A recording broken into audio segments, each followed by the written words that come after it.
Investimentos em educação vão ajudar o Brasil a alcançar o objetivo de ser menos desigual a partir da igualdade de oportunidades para os filhos de pobres e ricos. A afirmação foi feita pelo presidente Lula neste sábado na Zona Leste de São Paulo, ao anunciar investimentos em novos campi no estado. Vamos acompanhar. Eu quero governar o país para os empresários. Eu quero que os empresários ganhem dinheiro. Porque ganhando dinheiro, ele gera emprego. Gerando emprego, gera salário. Gerando salário, gera consumo. Consumo gera comércio. Comércio gera mais emprego. Gera mais salário. Então eu quero que a economia cresça. Eu quero que todo mundo cresça. Mas é importante que a gente coloque o povo mais humilde para subir um degrau na escala social desse país. E começa pela educação.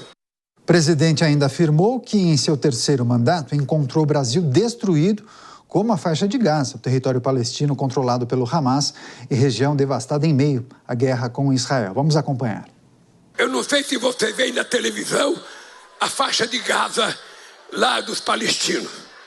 Eu não sei se você vê a destruição que a guerra está fazendo lá. Nós encontramos um país assim. Nós encontramos um país sem ministérios. Nós encontramos um país sem funcionário. Nós encontramos um país com roubo de quase 300 bilhões de reais. Nós encontramos um país em que, se não fosse uma PEC de transição, a gente não governava, porque nós tivemos que fazer uma PEC. É a primeira vez na história do Brasil que alguém começa a governar antes de tomar posse. Porque o desastre que esse país tinha submetido, ele será inesquecível. Pois é, participaram desse evento alguns ministros, o vice-presidente Geraldo Alckmin, deputado federal e pré-candidato à Prefeitura de São Paulo, Guilherme Boulos, e também a pré-candidata a vice de Boulos, Marta Suplicy. Essa agenda na capital paulista marcou o primeiro encontro público de Lula e Boulos após a condenação dos dois pela Justiça Eleitoral em razão daquele ato, no dia 1º de maio. O presidente e o pré-candidato evitam citar as eleições em São Paulo e miraram críticas ao governo Bolsonaro. Lula também cumpriu a agenda no Jardim Ângela, bairro do extremo sul da capital paulista. E para comentar os assuntos mais importantes deste sábado, Nelson Kobayashi, que saiu correndo do estúdio do Linha de Frente e já está aqui posicionado para analisar as notícias importantes do dia. Koba, seja muito bem-vindo, uma ótima noite a você. Lula decidiu subir o tom nesse evento e, segundo ele, encontrou o Brasil como a faixa de Gaza, fazendo essa comparação. Segundo ele, o Brasil estava destruído. É um exagero completo, né? Muito boa noite, Daniel Caniato, boa noite a toda a audiência do Jornal Jovem Pan. E, é claro, é um exagero que está dentro do jogo político. Cabe ao presidente exagerar em relação ao seu opositor, ao Jair Bolsonaro, que é naturalmente quem está no outro polo. É a tal da polarização Lula-Bolsonaro, esquerda-direita, que a gente vê acontecendo já há alguns anos. É claro que o Brasil não estava como a faixa de Gaza. Nós não estávamos em um cenário de guerra. Sobre o que se referia o presidente Lula? Porque na economia, os números do último ano da gestão Bolsonaro não são assim tão distantes dos números dos primeiros anos do presidente Lula. Aliás, em relação ao saldo final, a gente teve superávit em comparação a déficits bilionários do presidente Lula. Em relação ao emprego, houve uma ligeira melhora na oferta de empregos. Em relação às questões ambientais, a gente piorou. Por exemplo, em relação às queimadas. O que mais se parece com a guerra? Um ambiente ambiental preservado ou esses números altíssimos de queimadas que nós temos visto acontecendo no Brasil? Ou seja, é claro que esse é um discurso político. Se pedir para embasar com números, com dados, talvez falte aí algum tipo de dado mais objetivo. Mas o presidente Lula, naturalmente, fazendo o que sabe fazer, que é discursar politicamente, e isso ele já faz há muito tempo, não daria para esperar algo diferente. Pois é, Kobayashi, se a gente tivesse que elencar os assuntos mais importantes dessa semana, ou aqueles que geraram uma maior repercussão na mídia e também nas redes sociais, eu colocaria em primeiro lugar a descriminalização do porte de maconha de até 40 gramas para uso pessoal, uso próprio. Pois bem, o repórter André Anelli trouxe há pouco uma informação ao vivo de Brasília, destacando uma agenda do ministro da Justiça e Segurança Pública, Ricardo Lewandowski.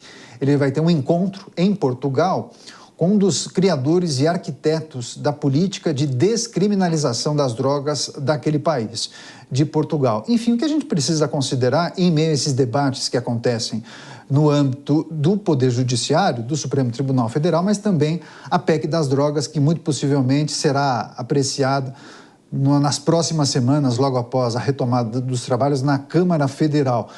Há quem diga que estaria no radar do governo a ampliação de uma política de descriminalização, não somente da maconha, mas também para outros tipos de drogas. É sua aposta?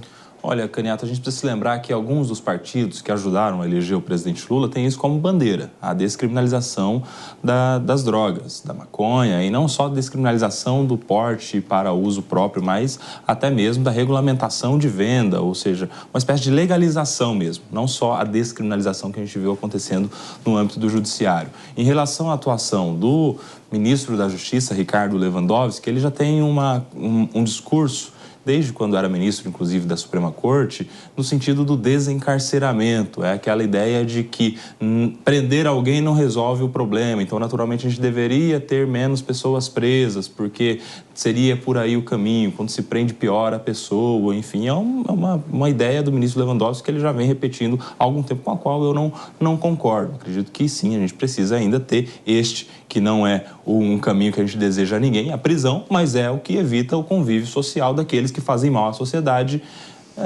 permanecerem livremente. Naturalmente que ele esteja neste caminho, até porque, comentando a decisão do STF, ele já falou dos impactos que isso terá no sistema penitenciário nacional. Ou seja, muitos desses presos que são condenados a tráfico de drogas agora terão revisões criminais, pedidos de soltura, muitos deles que estão presos preventivamente, e isso vai impactar na soltura de presos. Pessoas que estavam condenadas por terem traficado quantidade inferior a 40 gramas, agora terão um novo julgamento, uma nova avaliação judicial. E isso vai impactar em milhares de pessoas nas ruas no sentido do tal desencarceramento. E em reação a tudo isso, reação aos impactos políticos e esses da ideia do desencarceramento, vem o Congresso Nacional na contramão total, com a ideia de não só deixar muito claro de que o representante do povo quer que seja crime, mas que isso tenha status constitucional, ou seja, a criminalização do porte de drogas para uso pessoal passaria a integrar o artigo 5º da Constituição, onde poucos são os crimes previstos. Crime de tortura, crime de terrorismo, crime de tráfico de drogas, e teríamos agora a inclusão do crime de porte de drogas para uso pessoal, justamente por uma reação política que está caminhando agora na Câmara dos Deputados, depois de uma aprovação no Senado Federal.